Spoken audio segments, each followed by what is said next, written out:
Ya masyiral muslimin wa zumratal mu'minin rahimakumullah.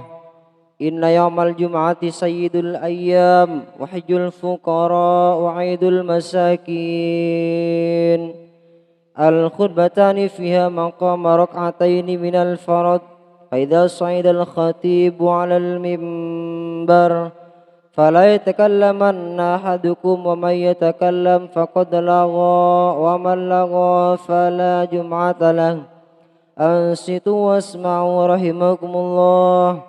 أنصتوا واسمعوا رحمكم الله. أنصتوا واسمعوا وأطيعوا جميعا رحمكم الله لعلكم ترحمون.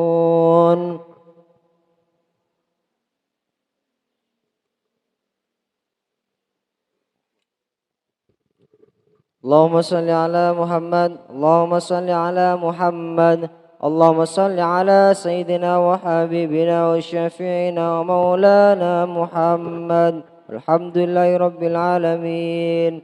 اللهم قوي الإسلام والإيمان من المسلمين والمسلمات والمؤمنين والمؤمنات وانصرهم على المعاني الدين. رب اختم لنا منك بالخير ويا خير الناصرين برحمتك يا أرحم الراحمين.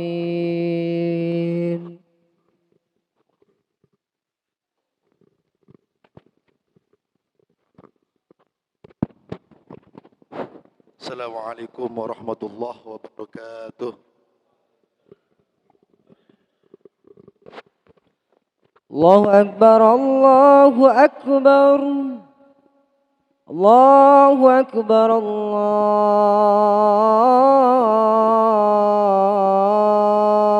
Akbar.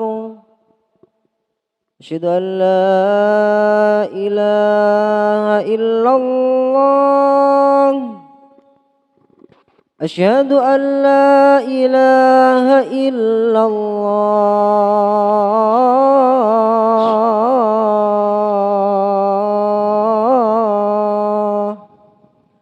Asyhadu anna Muhammadar Rasulullah. Asyhadu anna Muhammadar Rasulullah.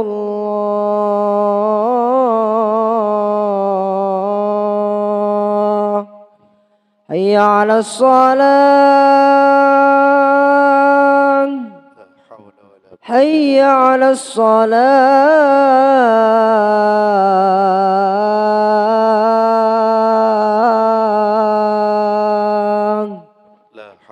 Hayya 'alal falah.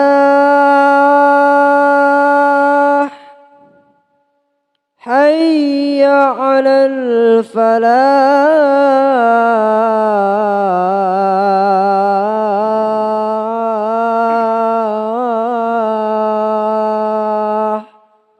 Allahu Akbar, Allahu Akbar. La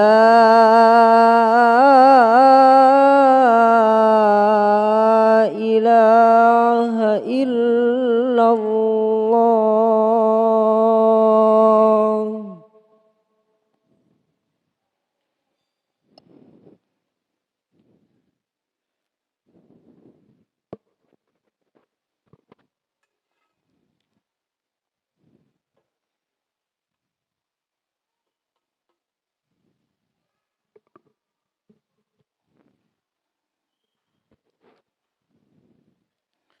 Bismillah. Alhamdulillah. Alhamdulillah Rabbil Alamin. Asyhadu an Allah al-waliyul muttaqin wa asyhadu anna Muhammadan abduhu wa rasuluh as-sadiqil wa'dil amin. اللهم صل وسلم على سيدنا محمد عبدك ورسولك النبي الأمي وعلى آله وصحبه أجمعين. أما بعد، إخواننا عباد الله، اتقوا الله حق تقاته ولا تموتن إلا وأنتم مسلمون. Para jamaah sidang Jumat saya betul hormatin,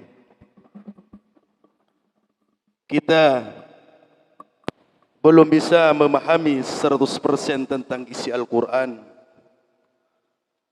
Sementara sebagian orang muslim, orang mukallaf, kita dituntut untuk memiliki akidah yang sesuai dengan ajaran Rasulullah sallallahu alaihi wasallam. Kita dituntut beribadah, salat, berwudu, zakat, manasik sesuai seperti apa yang diajarkan oleh Rasulullah sallallahu alaihi wasallam. Kita dituntut bekerja, mencari rezeki yang halal sesuai dengan tuntunan Rasulullah sallallahu alaihi wasallam. Sebagai orang awam juga kita dituntut berakidah, berislam serta beribadah sesuai dengan ajaran Rasulullah sallallahu alaihi wasallam. Namun kita sebagai orang awam tidak mengerti isi apa daripada Al-Quran dan As-Sunnah tersebut. Bagaimana kaum muslimin rahimakumullah, ada cara yang sangat praktis, yaitu hanya dengan mengikuti para petuah, para ulama. Bertanyalah kepada ulama, hormati para ulama. Rasulullah sallallahu alaihi wasallam bersabda, "Man qallada 'aliman laqiyallahu saliman." Barang siapa yang manut mengikuti kepada ulama, maka insyaallah matinya akan dijamin oleh Allah selamat, husnul khatimah. Amin amin ya rabbal alamin. Dalam hadis yang lain pada kitab Mukhtarul Hadis halaman 27 nomor 224, Rasulullah sallallahu alaihi wasallam bersabda, "Akrimul ulama fa innal ulama warathatul anbiya." Hendaklah kalian memuliakan kepada para alim ulama, maka sesungguhnya para ulama adalah pewaris pada para rasul dan anbiya. Kaum muslimin rahimakumullah, Al-Quran menyuruh kita bertanya kepada ulama dalam segi hal apapun. Bertanya kepada orang yang mengerti isi kandungan Al-Quran. Mereka yang ahli zikir, mereka yang menguasai hadis Rasulullah sallallahu alaihi wasallam, merekalah yang kita sebut ulama atau kiai. Allah Subhanahu wa taala berfirman di dalam Al-Quran, "Fas'alu ahla dzikri in kuntum la ta'lamun." Hendaklah kalian, wahai manusia, bertanyalah kepada para ahlinya. Bertanya kepada ahlinya jika engkau tidak mengetahui dalam hal itu. Mengapa harus bertanya kepada para ulama yang banyak zikirnya kepada Allah Subhanahu wa taala? Ulama yang senantiasa dekat dengan Allah, bersambung hatinya zikir kepada Allah, insyaallah mereka takut kepada Allah Subhanahu wa taala. Ketika berfatwa semata-mata takut karena Allah, berfatwa bukan karena hawa nafsu, bukan karena sedang emosi, bukan karena kepentingan, bukan karena dalam hal politik. Mereka berfatwa bukan karena apapun, melainkan semata-mata hanya karena Allah Subhanahu wa taala. Oleh karenanya, manusia yang menurut Al-Quran benar-benar takut kepada Allah Subhanahu wa taala adalah para ulama. Dalam Al-Quran surah Al-Fadl ayat 28 berbunyi, "Innama yakhshallah min ibadil ulama." Sesungguhnya di antara para hamba-hamba Allah yang benar-benar takut kepada Allah Subhanahu wa taala adalah hanya para ulama.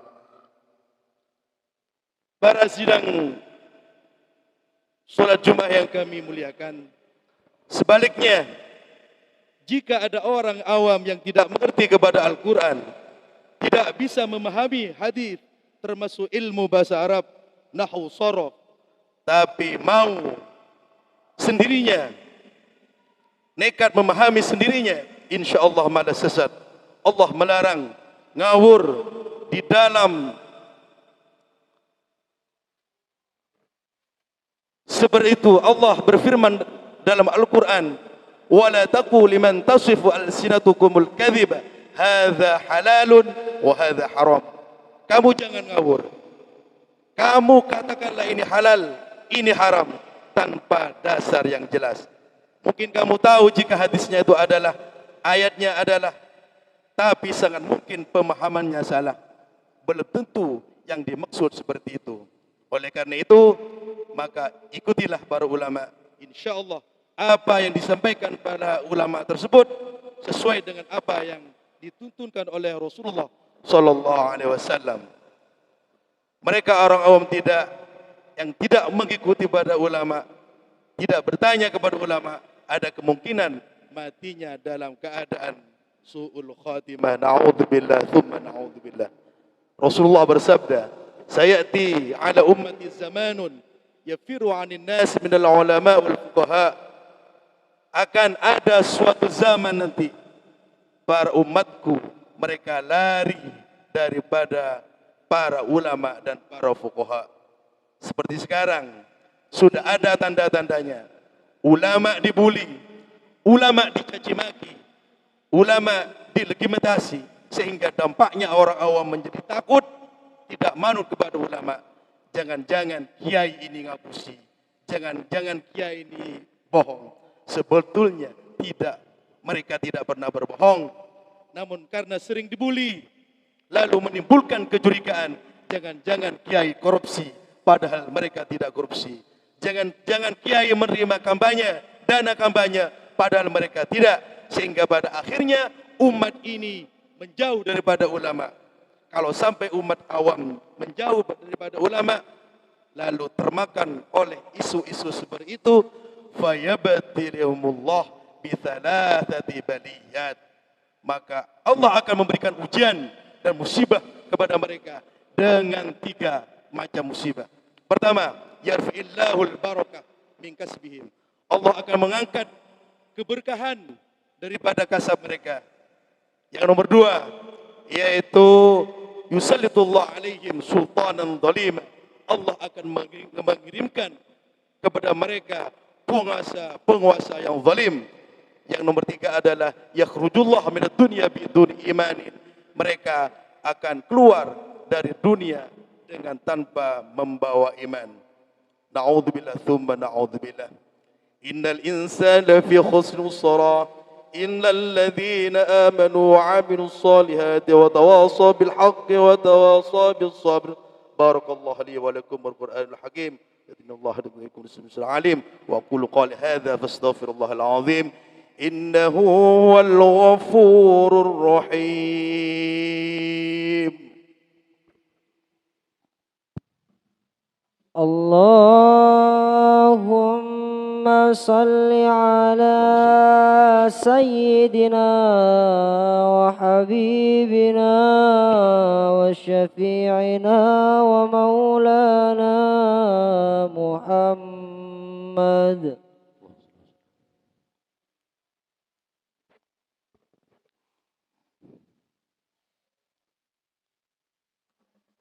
Alhamdulillah. الحمد لله على إنسانه والشكر له على توفيقه وامتنانه وأشهد أن لا إله إلا الله والله وحده لا شريك له وأشهد أن سيدنا محمدا عبده ورسوله الداعي إلى رضوانه اللهم صل وسلم على سيدنا محمد وعلى آله وأصحابه وسلم تسليما كثيرا أما بعد فيا أيها الناس اتقوا الله فيما أمر وانتهوا عما نهى واعلموا أن الله أمركم بأمر بدأ في نفسه وثنى بملائكة قدسه وقال تعالى إن الله وملائكته يصلون على النبي يا أيها الذين آمنوا صلوا عليه وسلموا تسليما اللهم صل وسلم على سيدنا محمد وعلى آله سيدنا محمد وعلى أنبياء رسولك وملائكة المقربين، وارض اللهم عن الخلفاء الراشدين أبي بكر وعمر وعثمان وعلي، وعن بقية الصحابة التابعين وتابع التابعين لهم بإحسان إلى يوم الدين، وارض عنا معهم برحمتك يا أرحم الراحمين. اللهم اغفر للمؤمنين والمؤمنات والمسلمين والمسلمات الأحياء منهم والأموات. اللهم أعز الإسلام والمسلمين وأذل الشرك والمشركين، وانصر عبادك الوحيدين ونصر عن من نصر الدين، واخذل من خذل المسلمين، ودمر أعداء الدين، وعلى كلماتك إلى يوم الدين. اللهم ادفع عنا البلاء والوباء والزلازل والمحن وسوء الفتن والمحن ما ظهر منها وما بطن عن بلدنا إندونيسيا خاصة وسائر بلد المسلمين عامة يا رب العالمين. ربنا آتنا في الدنيا حسنة وفي الآخرة حسنة وقنا عذاب النار. ربنا ظلمنا أنفسنا وإن لم تغفر لنا وترحمنا لنكونن من الخاسرين. عباد الله، إن الله يأمرنا بالعدل والإحسان وإيتاء ذي القربى وينهى عن الفحشاء والمنكر والبغي يعظكم لعلكم تذكرون. واذكروا الله العظيم يذكركم واشكروا الله على نعمه يزدكم ولذكر الله عز وأجل وأكبر. الله أكبر الله أكبر، أشهد أن لا إله إلا الله، أشهد أن محمدا رسول الله. حي على الصلاة حي على الفلاح، قد قامت الصلاة قد قامت الصلاة. الله أكبر الله أكبر، لا إله إلا الله.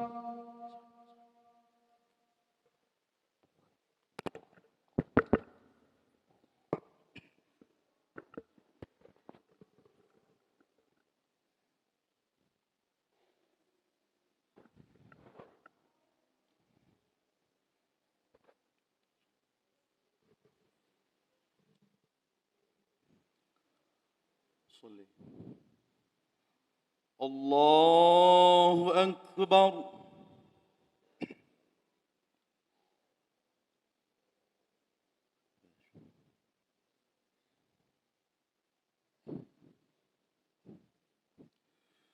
بسم الله الرحمن الرحيم. الحمد لله رب العالمين، الرحمن الرحيم، مالك يوم الدين. إياك نعبد وإياك نستعين. اهدنا الصراط المستقيم، صراط الذين أنعمت عليهم غير المغضوب عليهم ولا الضالين.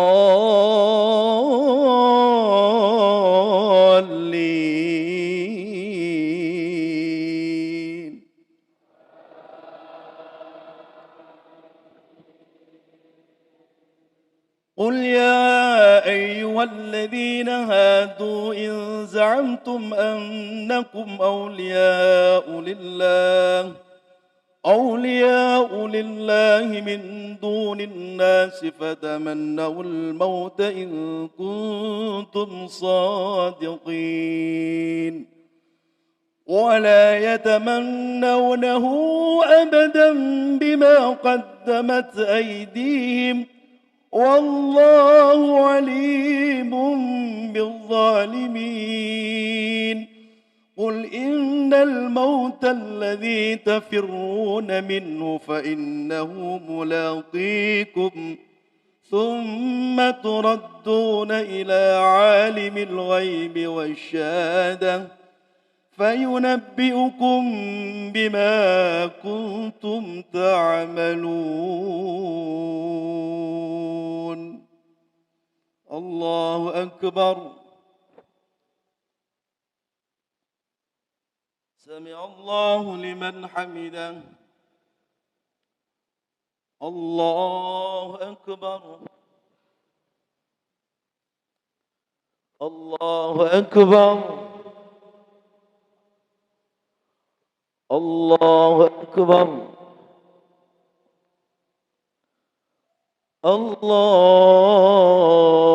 الله أكبر بسم الله الرحمن الرحيم الحمد لله رب العالمين الرحمن الرحيم مالك يوم الدين إياك نعبد وإياك نستعين اهدنا الصراط المستقيم صراط الذين أنعمت عليهم غير المغضوب عليهم ولا الضالين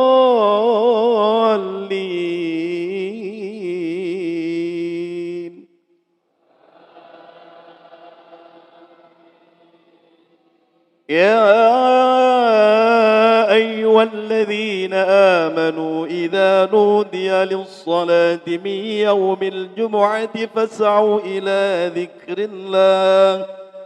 إلى ذكر الله وذروا البيع ذلكم خير لكم إن كنتم تعلمون فإذا قضيت الصلاة فانتشروا في الأرض وابتغوا من فضل الله واذكروا الله كثيرا لعلكم تفلحون وإذا رأوا تجارة أو لهوا انفضوا إليها وتركوك قائما قل ما عند الله خير من اللهو ومن التجارة والله خير الرازقين الله أكبر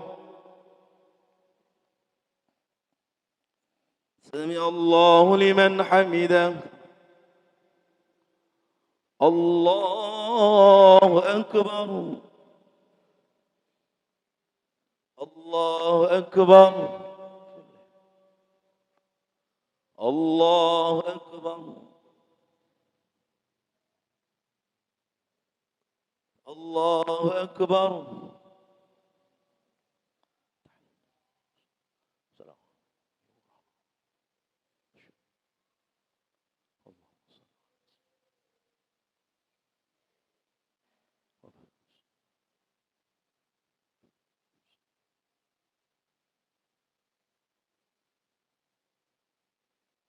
السلام عليكم ورحمة الله السلام عليكم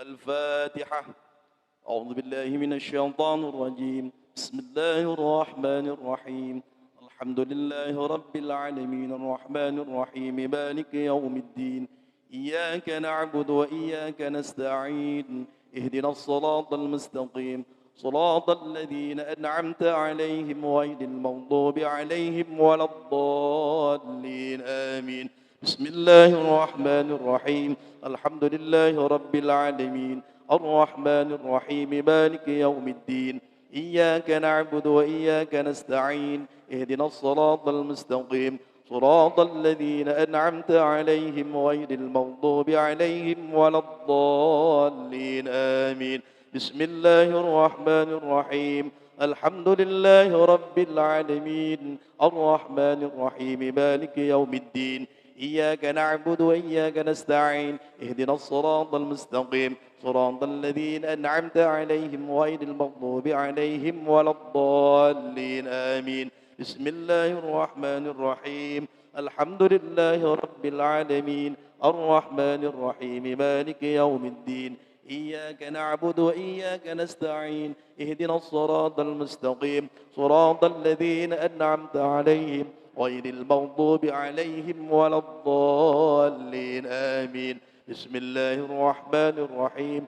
الحمد لله رب العالمين الرحمن الرحيم مالك يوم الدين إياك نعبد وإياك نستعين اهدنا الصراط المستقيم صراط الذين أنعمت عليهم غير المغضوب عليهم ولا الضالين آمين. الله أكبر لا إله إلا الله والله أكبر ولله الحمد. بسم الله الرحمن الرحيم قل هو الله أحد الله الصمد لم يلد ولم يولد ولم يكن له كفوا أحد. بسم الله الرحمن الرحيم الله الصمد لم يلد ولم يولد ولم يكن له كفوا أحد. بسم الله الرحمن الرحيم قل هو الله أحد الله الصمد لم يلد ولم يولد ولم يكن له كفوا أحد. بسم الله الرحمن الرحيم قل هو الله أحد الله الصمد لم يلد ولم يولد ولم يكن له كفوا أحد. بسم الله الرحمن الرحيم قل هو الله أحد الله الصمد لم يلد ولم يولد ولم يكن له كفوا أحد.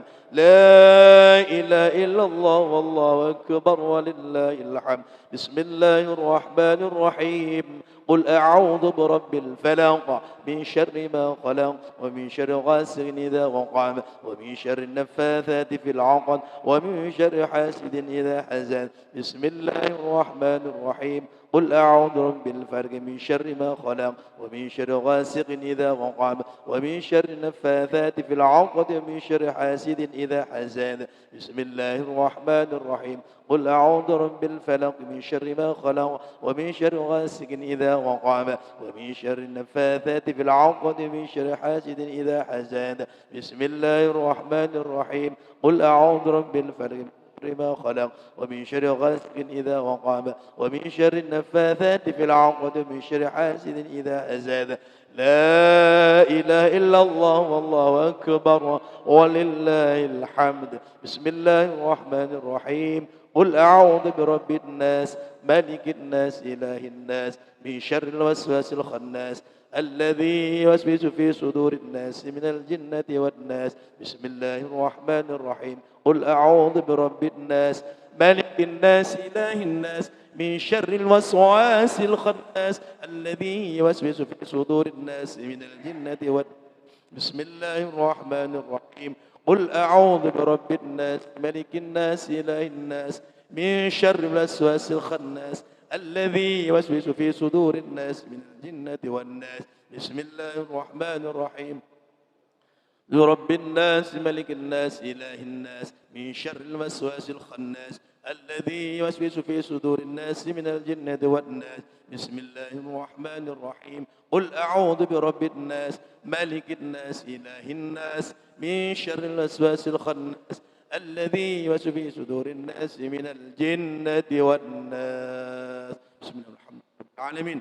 اللهم صل وسلم على سيدنا محمد وعلى آله وصحبه وسلم. اللهم إنا نستحفظك وجعلنا من الآخرة. اللهم نسألك من العافية ومن إجمال. اللهم اجعلنا وأهلنا وأولادنا وبناتنا من أهل العلم والخير وأهل العافية والطاعة ولا تجعلنا وإياهم من الضر والشر. ربنا هب لنا من أزواجنا وذريتنا قرة أعين واجعلنا اللهم يا غني يا حميد يا مبدي يا رحيم يا ودود أغننا بحلالك عن حرامك بطاعتك عن معصية فضلك من سواك. ربنا آتنا في الدنيا حسنة وفي الآخرة حسنة وقنا عذاب النار. صلى الله على سيدنا محمد وعلى آله وصحبه وسلم والحمد لله رب العالمين. ربنا تقبل دعاء أسرار الفاتحة. أعوذ بالله من الشيطان الرجيم. بسم الله الرحمن الرحيم. صراط المستقيم. إلهي لست للفردوس أهلا ولا أقوى على نار